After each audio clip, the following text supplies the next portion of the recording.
Hi, sixth graders. This video is about your reading on density. This is going to be over pages 278 and 279 in your textbook. So let's kind of get our brain warmed up before we read. We are looking at how is density determined. Now, if I flip back here through my section, I know that this whole section was all about measuring matter. So I know that density is going to be another measurement of matter. So we have weight, mass, and volume, and now we're adding density to that mix. So I'm going to think about, and I want you guys to kind of pause this video and think about what all we talked about with mass and volume and weight, and think of some of the things or make some predictions about what you think you might see in this reading selection before we even look any farther. So go ahead and pause the video and think about that for a minute. Okay, so welcome back.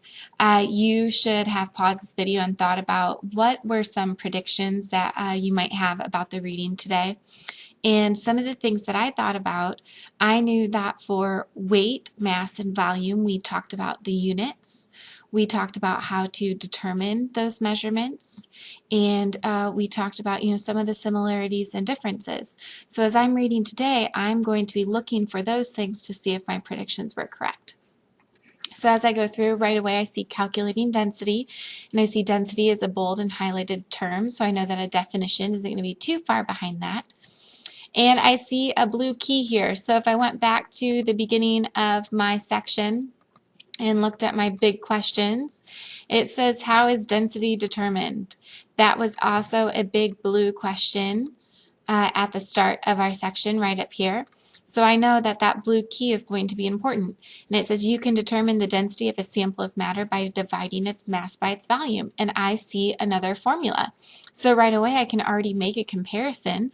I know that in finding the volume of a solid we used a formula. So here's another type of formula that we are using to determine the density. Which if we're doing some math here, and I see that we're using mass and volume, I can think of the units, and I know that density should also have some units. Keep going. I see my next title is sinking or floating. So that makes me kind of think that density must have something to do with why objects sink or float. And on our next page, I see using density. So this is probably going to talk about, why is density important and how are we going to use it in science class.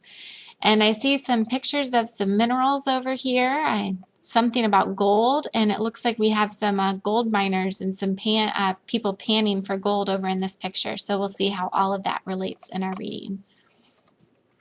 If we flip over here to our notes, you can see that I'm continuing our notes on measuring matter. So we're still underneath that big section heading there.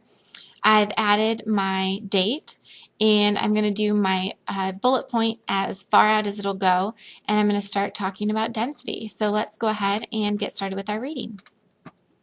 Remember the riddle about the sand and the feathers.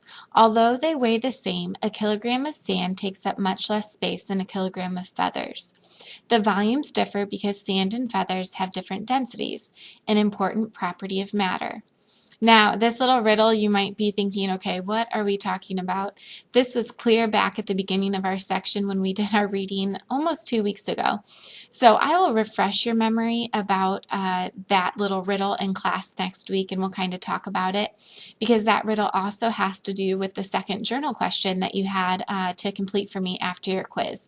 So we'll kind of tie all of those together next week when I come back. Let's go ahead and jump on to calculating density. Density is a measure of the mass of a material in a given volume.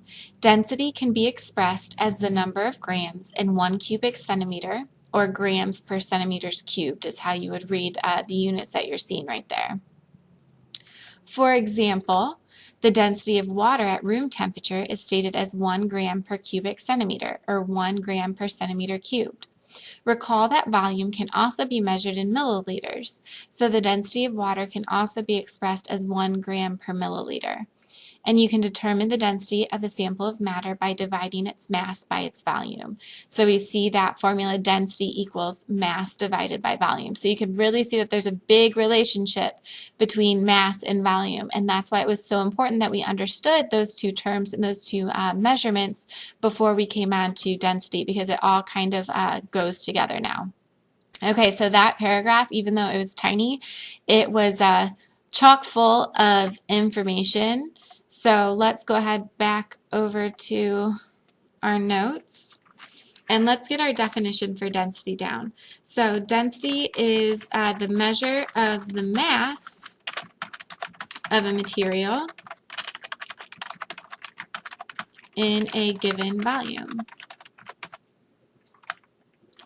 And I saw right away that we had units in there as well. So our units can be grams per centimeter.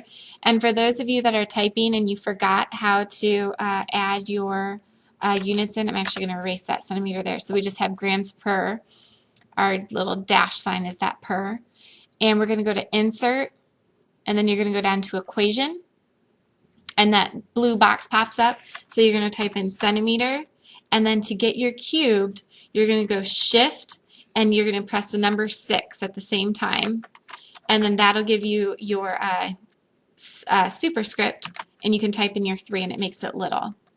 And then you click out of that box. So we can have grams per centimeter cubed, or we can use grams per milliliter. And that last bit of information from that reading selection, we had the formula on how we're going to figure out density. So we have density equals mass divided by volume. So if we go back here, we want to finish up reading on page 278. Sinking or floating. Suppose you have a block of wood and a block of iron of equal mass. So if we put them on a triple beam balance, they would mass exactly the same. When you drop both blocks into a tub of water, you see that the wood floats and the iron sinks. You know the density of water is 1 gram per centimeters cubed. Objects with densities greater than that of water will sink. Objects with lesser densities will float. Watch a bottle of oil and vinegar salad dressing after it has been shaken. You will see the oil slowly form a separate layer above the vinegar. This happens because oil is less dense than vinegar.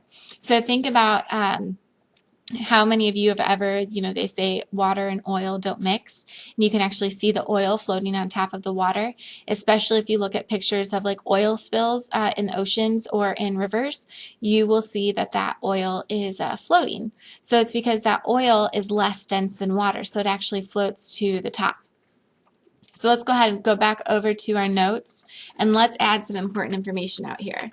So I'm going to pop my bullet point back out there, and we're going to say sinking or floating as our little section heading there. And we want to say when comparing objects with different densities, the object that is less dense will float. Now, we use water a lot in science class, and so we actually compare things to water a lot. So it's important to know that water's density equals 1.0 grams per milliliter. And one comparison that we can put here is oil floats on vinegar because it is less dense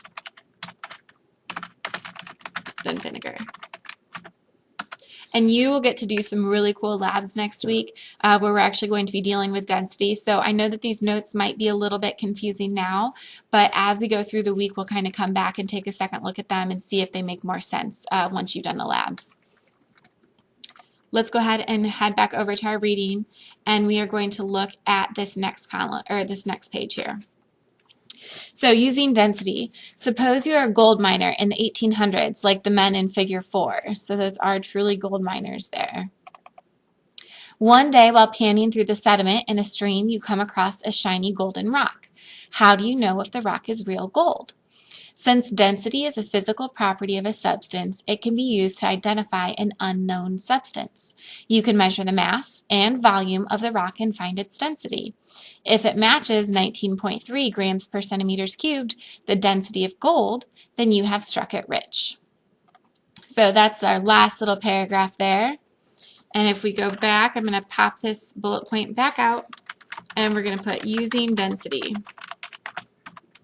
And density can be used to identify an unknown substance.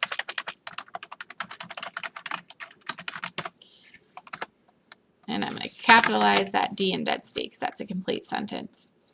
So I know that this isn't much information on using density. It's more something that we need to apply in the classroom. So again, we're going to be doing a lot of labs next week. Be prepared. It's going to be pretty much lab after lab after lab for you guys to be working with density. You're going to be identifying unknown substances yourself.